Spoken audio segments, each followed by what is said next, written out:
इस एकादशी के उत्तम व्रत का महत्व विधि पूर्वक वर्णन किया था। भक्तजन ही इस व्रत को प्रेम पूर्वक सुनते हैं और इस लोक में अनेक सुखों को भोग कर अंत में विष्णु लोक को प्राप्त करते हैं।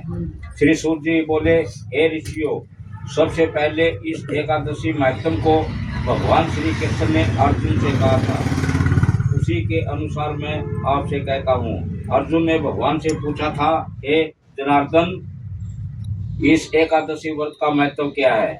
इस व्रत के करने से क्या पुण्य मिलता है और इसकी विधि क्या है? सो आप मुझसे कहिए। ऐसा सुनकर भगवान कृष्ण ने कहा, हे अर्जुन, सबसे पहले हेमंत ऋतु में मार्गशीर्ष मास में कृष्ण पक्ष की एकादशी का व्रत करना चाहिए। दशमी की शाम को दातुन करना चाहिए और रात को भोजन नहीं करना चाहिए। एकादशी को सुबह संकल्प नियम के अनुसार कार्य करना चाहिए। दोपहर में संकल्प पूर्वक पवित्र जल से पुण्य स्नान करना चाहिए। स्नान करने से पहले शरीर पर मिट्टी का चंदन लगाना चाहिए। चंदन लगाने का मंत्र इस प्रकार है, असत प्रांते रथ प्रांते विष्णु प्रांते वसु वसुंधरे उधरतापि वराहेणे कृष्णेन सतबाहुना। स्नान के पश्चात धूप दीप व नैवेद्य से भगवान विष्णु का पूजन करना चाहिए। रात को दीप दान करना चाहिए। ये सभी सत्कर्म भक्ति पूर्वक करने चाहिए। उस दिन श्रद्धापूर्वक ब्राह्मणों को दक्षिणा देनी चाहिए और उनसे अपनी गलतियों की क्षमा मांगनी चाहिए। धार्मिक जनों को शुक्ल और कृष्ण पक्ष की दोनों एकादशियों को एक जैसा समझना चाहिए। उनमें भेद मानना उचित नहीं है। ऊपर लिखित विधि के अनुसार जो मनुष्य एकादशी का व्रत करते हैं उनको शंखों द्वारा तीर्थ में स्नान एवं दर्शन करने चाहिए। दर्शन करने से जो पुण्य मिलता है वह एकादशी व्रत के पुण्य के 16वें भाग के बराबर भी नहीं है। वैदिक योग संक्रांति पूर्व में तथा सूर्य चंद्र ग्रहण में दान देने से और कुरुक्षेत्र में स्नान करने से जो पुण्य प्राप्त होता है वही पुण्य मनुष्य को एकादशी का व्रत करने से प्राप्त होता है। जो फल वेद पाठी ब्राह्मण को 1000 गो दान करने से मिलता है उससे 10 गुना अधिक पुण्य एकादशी का व्रत करने से मिलता है। 10 श्रेष्ठ ब्राह्मणों को भोजन कराने से जो पुण्य मिलता है वह एकादशी के पुण्य के 10वें भाग के बराबर होता है। अश्वमेध यज्ञ करने से जो पुण्य प्राप्त होता है उससे 100 गुना अधिक पुण्य एकादशी का उपवास रखने से मिलता है। निर्जल व्रत का आधा फल एक बार भोजन करने के बराबर होता है। उपरोक्त कोई सा एक व्रत जरूर करना चाहिए। एकादशी का व्रत करने पर यज्ञ दान तप आदि के फल मिलते हैं, अन्यथा नहीं।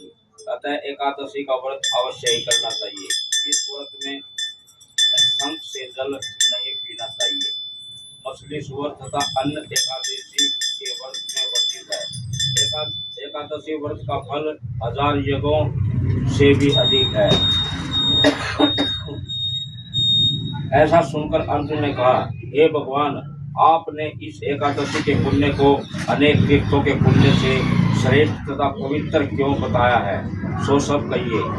भगवान श्री कृष्ण बोले कि हे अर्जुन, सतयुग में एक महाभयंकर दैत्य था जिसका नाम मूर था। उस दैत्य से सभी देवता भयभीत रहते थे। दैत्य इंद्र आदि देवताओं को जीतकर उन्हें उनके स्थान से गिरा दिया करता था। तब देवेंद्र ने महादेव से प्रार्थना की कि हे शिव शंकर, हम सब देवता इस समय मूर नामक दैत्य के अत्याचारों से दुखित होकर मृत्यु लोक में अपना जीवन व्यतीत कर रहे हैं। कृपा कर आप हमें इस दुख से छुटकारा पाने का उपाय बतलाइए। भगवान शंकर बोले कि हे देवेंद्र, आप भगवान विष्णु के पास जाइए। इंद्र तथा अन्य देवता महादेव के वचनों को सुनकर अक्षीर सागर गए, जहाँ भगवान विष्णु शेष शैया पर शयन कर रहे थे।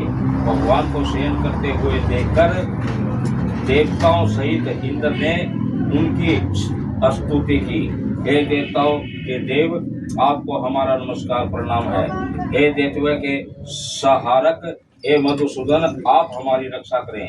हे जगन्नाथ, हम समस्त देव दैत्यों के अत्याचारों से भयभीत होकर आपकी शरण में आए हैं।